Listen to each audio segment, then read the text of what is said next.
Hello, and welcome to the podcast for unsolicited information dumps you never asked for. My name's Chloe. Let's get into it.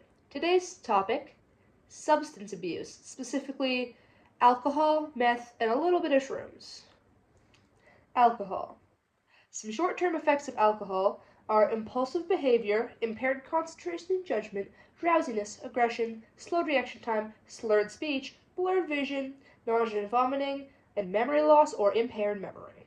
Long-term effects can include organ damage to your liver, pancreas, brain, heart, even stomach, increased cancer risk, sexual impotence, high blood pressure, weakened immune system, anxiety and depression, infertility, and decreased appetite. Alcohol's impact on the teen brain. Early drinking can cause cognitive and memory problems later in life. Drinking as a teen, a 4 times higher chance of addiction. It also impairs your prefrontal cortex development, which is your decision-making center. Not good for later in life.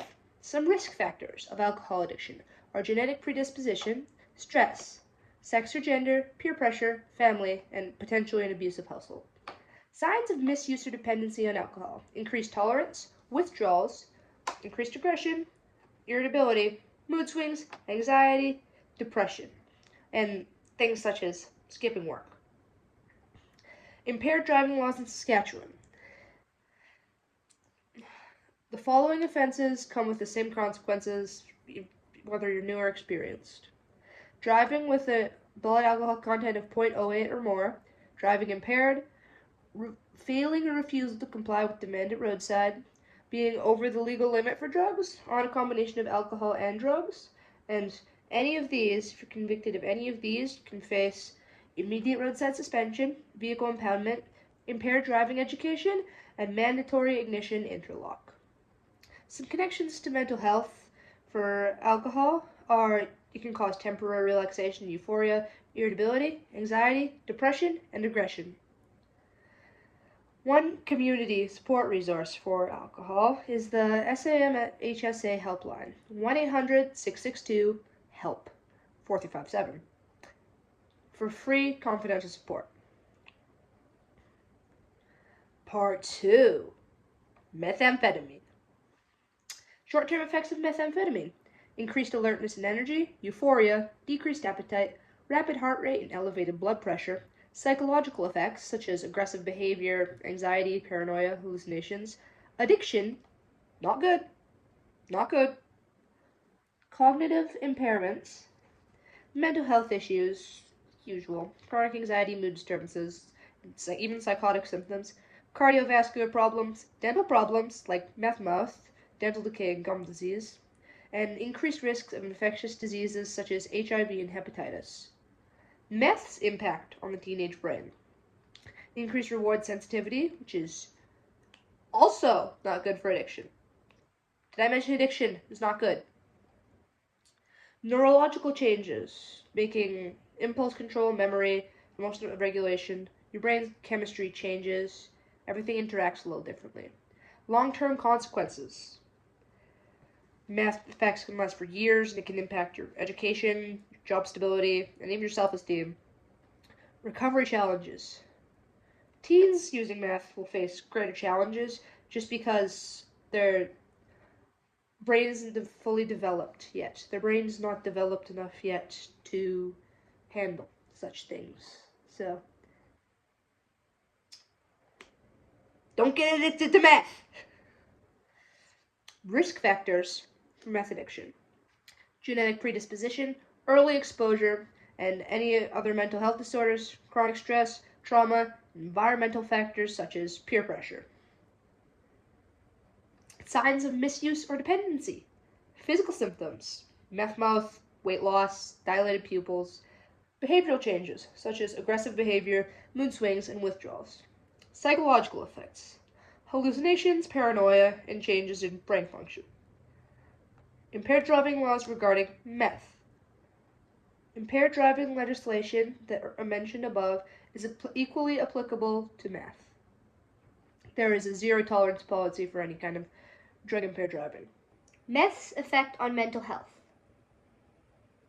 can lead to a ton of mental health issues, such as psychosis, anxiety, mood swings, insomnia, all sorts of psychotic behaviors, Hallucinations, delusions can also worsen any other mental health conditions you have and might cause long-term cognitive decline. Part 3. This one is all scenarios. So think this is how this could happen in real life. First one, alcohol. You go to a grad party, and one of your friends pressures you to take shots. Reluctantly, you agree after some prodding, despite your better judgment. You take the shots. They taste bad and burn, but you feel all warm and tingly. The next thing you can remember, you're waking up in your dingy apartment with a massive headache and a killer hangover. Barely conscious, you stumble to the toilet and throw up the pitiful contents of your stomach. Listening to your voicemail after finally regaining your bearings, you find one from your friend. Hey man, that party was crazy. We lit that place up.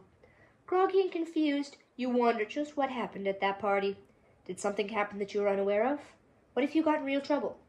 Do your friends expect you to be the life of the party now? Plenty can happen in a few hours, and legal consequences are a very real possibility.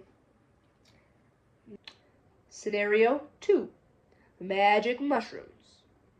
You were at a bar on Friday night, and a sketchy guy offers you some mushrooms for free.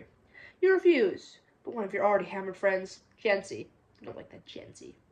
Weird name. Jency. Ugh. Sounds seedy. Pushes you to take them. Caving to the peer pressure, you take some. It was beautifully surreal, despite the nausea. Like a whole new level of existence. You could taste the spicy cinnamon of the background music. Everything in sight was bubbling over, along with your emotions. After what felt like hours, you finally came down from the high to a whole host of troubling emotions. Anxiety, confusion, all clouded with a discordant calm fuzzing everything up. Slowly, the panic begins to set in. Why are you still at the bar? It's been hours. Where are your friends? Aren't shrooms legal? Couldn't you get charged? What will your parents do if they find out? What if the things they say about shrooms are true, and you just triggered a bad mental illness? Slowly, you try and set the doubts aside, but they linger, even as you call a taxi and try to forget about the whole affair. Things could have been a whole lot worse, from what you've heard. Now, we will follow those scenarios with decision-making plans for each one. Scenario 1. Decision-making plan. Alcohol. So, you just did that. You have no idea what happened the previous night, but you're gonna stop worrying for a sec and take the logical course of action. Think, you idiot. You should figure out just what happened last night so you can set things straight and not repeat your actions. Thinking fast, you call a friend that left the voicemail and ask him just what happened. He tells you that you got wasted, then left the party at about 11 p.m. by cab. You breathe a sigh of relief. You couldn't have gone to DUI then. One more big thing to resolve.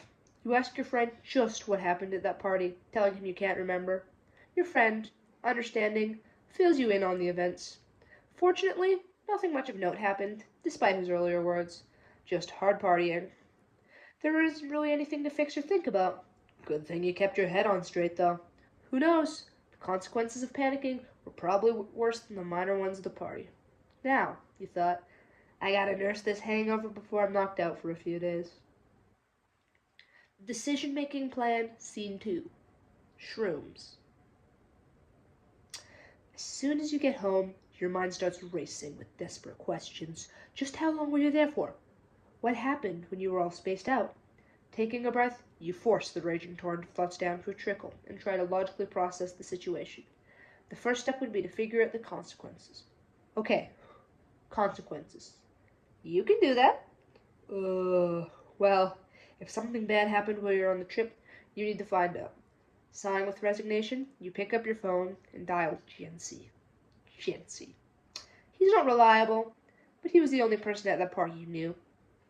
Jency tells you that after you took the shrooms, you just sort of walked off and were mumbling in a corner for an hour. Then you got up and left, looking pretty panicked after the drugs ran their course. You breathed a sigh of relief and thanked him before hanging up. You were pretty sure that shrooms were illegal to possess, but not sure if they would affect you. Health-wise, you felt fine now. You were definitely jarred by the experience, though. Maybe next time, don't cave to peer pressure. Just walk away from the potentially harmful drug. And next time, you thought, maybe I should just, I don't know, avoid the partying altogether and finish my history assignment. And now, the written reflection. The big thing that surprised me after learning all this information about alcohol use among youth is just how much binge drinking there is compared to recreational consumption. 90% of all alcohol consumed by teens is done via binge drinking, and that feels like a lot. My understanding of risks improved with this assignment. Thanks to the research, I now understand just how harmful consumption of addictive substances can be and the array of mental illnesses associated with taking non-prescription drugs at a young age.